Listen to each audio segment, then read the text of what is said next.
Okay, most welcome to our first episode of SESE survey. Basically, what we are going to talk about here is preparing for SESE field activity. I'm called Professor Richard Echodu from Gulu University. This is one of our activities. We are planning to go to the field. So I'm starting with those ones who have never participated in any field activity for SESE flies. So what I'm going to talk about today is preparing to go to the field. So SESE fly are very vital in nature in that they cause diseases called Nagana and sleeping sickness on humans. So for Nagana, it's very economical in that so many animals are affected in the community. So farmers end up losing a lot, and that affects their household income. So as we are preparing to go to the field, I'm going to initiate you people into planning for field activity. So here I'm going to demonstrate the things that you need before you go to the field. So first of all, you need to get in touch with the district or the area that you are going to go to work to. So ideally, you need to work with the vector control officers of those designated areas. Those vector control officers also work together within the district, and there's a structure within the district. The first person in the district is called the chairperson of the district. So you need to write a formal letter to the district chairperson. Then the most important, second important person in the district is what they call CAO. Chief Administrative Officer is the technical officer in the district. And then within that, you have the political wing of the districts, which you can also be able to talk to. We call them, those are representative, the RDCs, they are representative of the government. So since you are going to be moving in the bushes, so it's also very important to alert the resident district commissioner for each district, or the RDCs. They are very, very vital. The other fourth important office in the districts are the district production office. They are the ones in charge of the production of the district. So it's very, very important to identify with them. And then lastly, you need to identify with the district vector control officer or the district entomologist, depending on whichever area you go into. In Uganda, we have them as the in charge of vector control. So for specifically, once you have the letters into those designated different offices and done the introduction, the other important partners in SESE work are like the Wildlife Authority in the case of Uganda. You need to identify with them. And then within the specific village that you'll go into, you need to identify with the local council, what we call LOC. It's very, very important. The other key thing that you need to take care of is the police. Like for example, where we're working here, there's also a police unit. So those are simple areas that you need to identify with before you set off into the field. Now, when it comes to planning for your activities, you need to have a couple of things. So I'm going to go into a little bit of nitty-gritties of the things that you need. The first thing that you need is, here for example, here we are using the bioconical traps. You need to have many of these traps.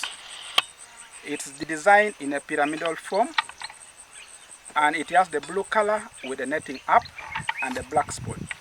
So you need to have many of these. It's recommended that you put these traps at a distance of a minimum of 100 meters from each other. So if you are coming, like for example this area, we have deployed over 30 traps. So you need to have over 30 traps in a minimum of an area, and that will cover close to almost 5 kilometers of walking. So besides that, a complete unit of this trap has other components. The other important component is this wire that I'm having. It's called a pole. This is another thing that you need. So these are two critical things that you need. To make that thing complete, to make this net complete, you also need to have what they call a cage. So this cage, you need to have netting. So nettings also, you need to prepare to have nettings. These are basically like mosquito nets. So you need to have many of these cages. So these cages, depending on the number of traps, like I said, we brought 30 traps. So for the cages, you'll need to double the number, because the first set you are going to use for setting all the traps. And then now subsequent stage, second day when you go, you don't need to remove that cage. So if you come with the 30 traps you need to have 60 cages to be able to go with. So that basically means you need to have this cage together with enough nettings that you can be able to use, and then you make a complete unit. You can try them, but when you're coming to the field, it's not recommended for you to put them into the nettings because they will tear off this net. So it's very, very important that you separate them before you come to the field. It's only when you're in the field that you can be able to use them where you can be able to fix the cage into the net like this. So this is a complete unit. So for each single trap, you need to have 2 of these cages. One is the first initial one that you use, then in the second subsequent stage, you will just come and and fix. The other very important component of this trap is what we call a cone. I was trying to mix these two. This one is called a cage, and then this one is a cone. A cone just sits at the neck of the pole inside the trap. It is fixed like this, but inside the trap it will go and sit, and then it creates a surface area where the flies will be able to go up. So it's very, very important. So these ones, you only just put the specific number of the traps, 30 traps. For the cone, you only use 30 traps, but the cages, you need to have extra one for each trap for purposes to help you to collect each and every day for the 72 hours that you are going to use. The other very important component you need to have when you are planning to go to the field is a panga. A panga, it's recommended to have a panga which has 2 sides. There is this other side is also sharp, and this other side also should be able to be sharp. So it enables you to slash in all the directions, and then it enables you to work very, very fast. So always before you come to the field, you need to prepare a panga and take it to the mechanic where they can sharpen both sides, so that it enables you to work very, very fast. The other very, very important thing that you need to have is a hammer. And don't use the simple hammer like the one they use for nailing the iron sheets. You need to use a heavy duty hammer. For nailing, we use this hammer for nailing these poles inside. So, but get a heavy duty one. Don't use a light one, because the light one will become very, very hard. Especially during dry seasons, it's very hard to be able to fix these poles. So you need to have this hammer, and if possible, you can also have 2 sides of the hammer. So make sure you buy a heavy duty one. The other critical things that you need to have are the dry cells. I'm not going to promote this brand of Duracells, but they are very, very good for your GPS. So you need to have a GPS, but as you're having the GPS, this GPS use batteries. So it's very, very important you have dry cells together with your GPS to be able to power the GPS. The importance of the GPS is to record the coordinates of that area, but you need to have dry cells. Sometimes I find most of my team members tend to forget this. The other important thing that you need to have when you're going to the field to set each trap is a grease.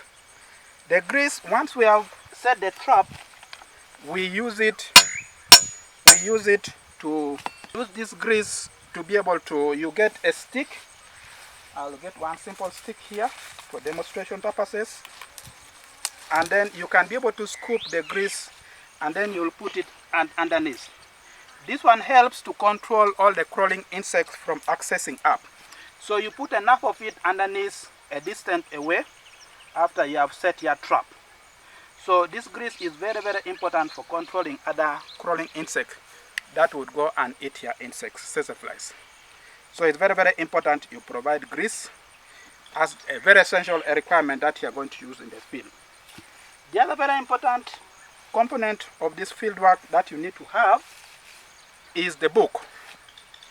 This book is very, very critical, where you need to capture the information of the people you have interacted with. You need to record the GPS coordinate. You need to enter your data.